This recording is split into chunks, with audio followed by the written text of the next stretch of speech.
Assalamualaikum warahmatullahi wabarakatuh. Salam sejahtera bagi kita semua. Alhamdulillahirabbil alamin. Puji syukur kita panjatkan kepada Tuhan Yang Maha Esa. Atas izinnya, kita dapat berkumpul di tempat ini dengan keadaan sehat walafiat. Halo teman-teman, perkenalkan saya Urfi Aziza Jayanti dari Program Studi Ilmu Komunikasi, Fakultas Hukum Ilmu Sosial dan Ilmu Politik. Saya dari UPBJJ, Universitas Terbuka Pangkal Pinang. Yang terhormat, Ibu Ajeng Laili Trijayanti, selaku tutor Public Speaking Kode 48 dan teman-teman sekalian. Hadirin yang saya hormati, seringkali sebuah ide dianggap kontroversial bukan karena ide itu salah, tetapi karena ia menantang cara pikir yang sudah lama kita yakini. Namun tanpa penyampaian yang tepat, ide yang sebenarnya baik justru menjadi pemicu konflik.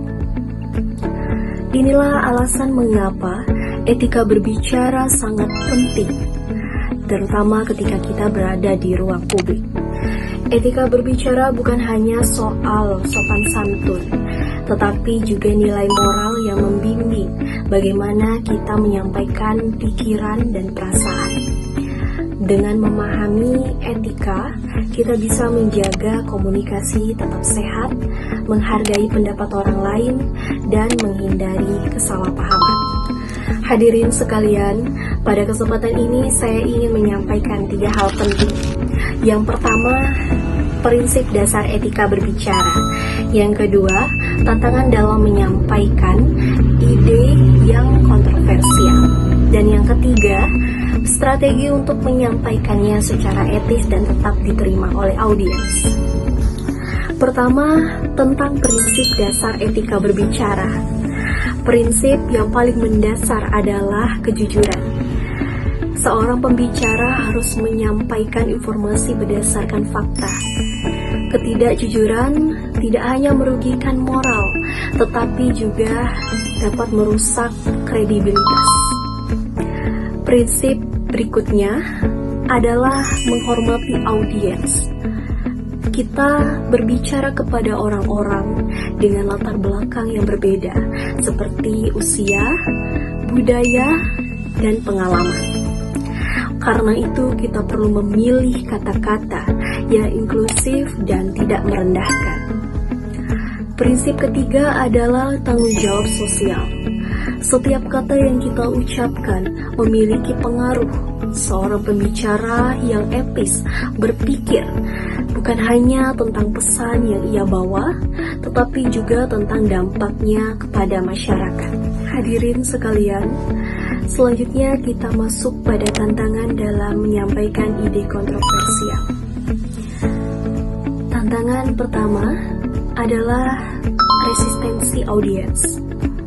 Wajar bila seseorang menolak ide baru karena perubahan pola pikir yang tidak mudah. Tantangan kedua adalah bias dan stereotip. Seringkali sebuah ide dinilai bukan hanya dari isi, tetapi dari siapa yang mengucapkannya.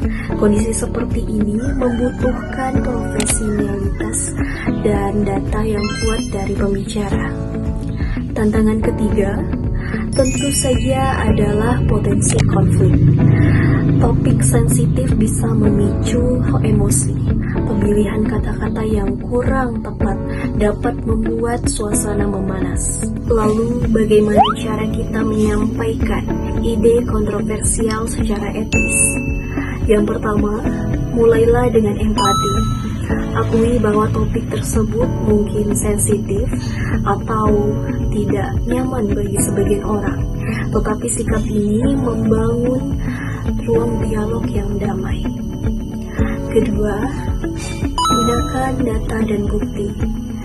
Ketika pendapat didukung informasi yang jelas, audiens lebih mudah menerimanya. Ketiga, gunakan bahasa yang membangun.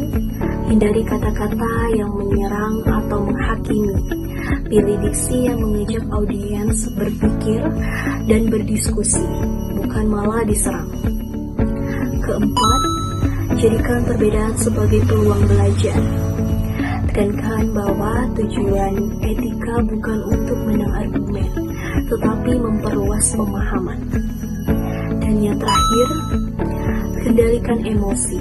Pembicara yang tetap tenang saat menghadapi kritik menunjukkan kedewasaan dan menjaga dialog tetap sehat. Hadirin yang berbahagia, pada akhirnya etika berbicara adalah fondasi bagi komunikasi yang beradab. Dengan kata lain, yang baik, jujur, dan penuh tanggung jawab. Kita dapat menyampaikan ide apapun, bahkan yang paling kontroversial, tanpa memicu perpecahan. Semoga kita dapat menjadi pembicara yang tidak hanya fasih menyampaikan ide, tetapi juga bijak dalam memilih kata. Wassalamualaikum warahmatullahi wabarakatuh. Terima kasih.